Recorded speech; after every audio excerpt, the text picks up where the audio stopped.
Good morning and or afternoon. You just watched the Lorax cartoon, which is something I used to watch a lot as a kid. I'm sure you all enjoyed it phenomenally, but I'm sorry I'm not there today. I am unfortunately very sick, and as a result, I have to do this via video. If you have any questions, comments for me, you guys can reach out to me on Schoology. Hopefully I'll be back tomorrow. But I decided I wanted to show you a little bit how Camden City mirrors the story of the Lorax, because really, it does. It's kind of scary. So, in the 1600s, late 1600s, 1660s, Camden was just a fort in the woods, essentially. It wasn't called Camden, it was called Fort Nassau. It was a Dutch fort. I'm not sure if that is actually a picture of the original fort or an artist rendition. It was on the Camden History website, and it's a nice picture. This is pretty much what is now the city of Camden looked like. It was where the Dutch soldiers controlled the fur trade in the area for. So people were hunting large fur-bearing animals like bear, foxes. I think wolves were here. I know bobcats were down here. Deer, of course. People were hunting, getting the skins, tanning the skins, and selling them. That's what happened here. Big forested area on a river. I mean, this is a long time ago. But then came the ferry industry. There were three main groups of ferries, and excuse me while I check my notes, so I'm sure that I tell you the right things. Um, the Cooper family did operate one of these ferry systems, and they then went on to, have Cooper Hospital. Also, the Roydens had a ferry. The Roydens was one family, and the other one, I believe the Mickles also had a ferry that they ran. And if I look, this was somewhere around from the 1700s to the 1800s. They established Cooper's Point at Market Street. Very extensive ferry system. Why was there this ferry system? Well, you did your research on Atlantic White Cedar. The Pine Barrens, which were roughly a day's travel from there, had one of the largest natural resource gathering industries in the colonies. We're talking about early colonies. And they used to clear cut these trees for various reasons. One, they could make charcoal out of it if they did it right. Two, they could power forges. They made glass out of the sand and things like that. And they also made bricks. A lot of this raw material was brought into what would eventually become the city of Camden, loaded onto these ferries, and sent across the river into Philadelphia, which at the time did not have these giant bridges into it. These ferries were the only way in, which is interesting. As these ferries got bigger and bigger and they became bigger systems, they started to spring up little houses around them, people to work in them. They got bigger and bigger, and eventually they became towns. Eventually these towns got bigger and bigger, and they merged. And somewhere around, let me find it, somewhere around the late 1800s, the three main areas where the ferries went into the city became urbanized. They became industrial. They started bringing in more and more people because Camden was right on the middle of two waterways. And as time progressed and we got more and more technology, industry started. Remember, industry making things for other people. As a result, because these industries were so close, because these industries could form here, we could make stuff and we could ship it right out, we started building up. Initially, South Camden had a glassworks. In 1841, there were candle factories, pork sausage manufacturers, wood shingle makers from those American white cedar, coach maker shops, carriages and things that moved, tanneries to tan those hides for those animals that were still there, blacksmiths.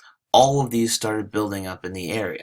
Like in the Lorax, the road came and they started harvesting the things that were around and making stuff out of them and selling them off to elsewhere. That's what happened in Camden.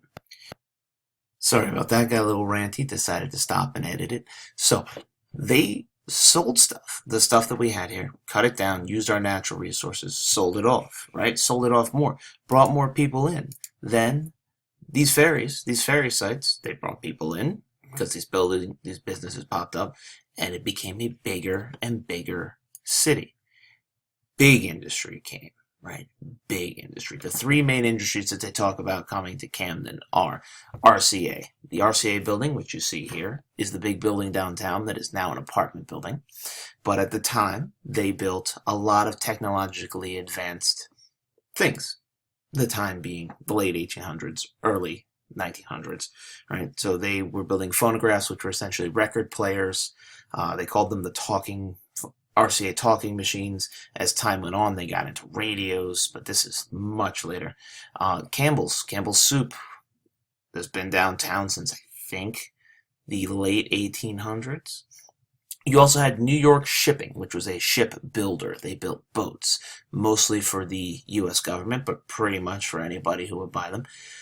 These were made from materials that some of them were local, but more of them were brought in. And we had big business, and the city had big business probably from the late 1800s. If I look and double check, from the late 1800s until the early 1900s.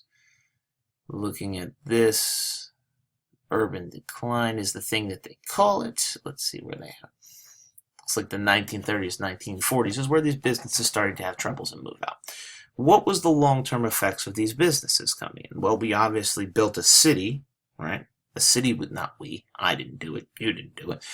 A city was built out of these little, initially ferries that built up and had people move next to them to live there, to set up businesses, to build more. So these ferries turned into a city, and business is what caused that to happen. The forest that existed, it's gone. We have some trees, but they're trees that we planted. The animals that used to run through that they used to trap for fur, kill them, make them into furs and sell them off, they're gone. And what about the businesses that sprang up as a result of all of this development, right? The businesses that we had, if we look at RCA has moved on. RCA doesn't exist anymore. They sold out. They're not in the city. Campbell's Soup is still here. Campbell's Soup still does a good job. They have that big building downtown. They still can a lot of their soups downtown, so that's nice. New York Shipping, I'm fairly certain, went out of business. I know they don't operate out of Camden anymore because Camden's not famous for ships anymore. So if we look, there's really a lot of parallel in what happened in the city of Camden and the Lorax. Some sort of transportation came to a new area. They started using the natural resources, and they used them uncontrolled. No regard for regulation, no concern about how quickly it happened, no concern about what was left when they're done. So now we have the city as it is. We have soil that's mostly construction debris. Believe it or not, Camden is one of the more polluted cities in New Jersey, at least. There's a whole article I found that I will not bore you with the aspects of. However, I'll pull it over. It tells me that Camden has 2 federal Superfund sites as well as 114 known contaminated sites.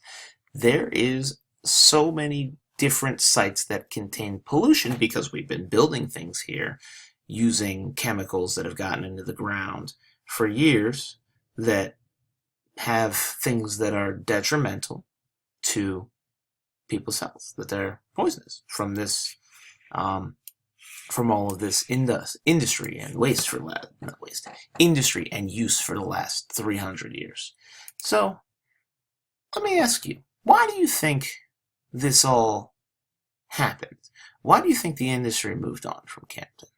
Why do you think the trees are different now? What do you think is going on here? And do you think we could have done things differently? Is it not too late to do things differently now?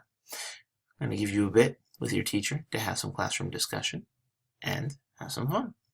All right. Hopefully see you tomorrow.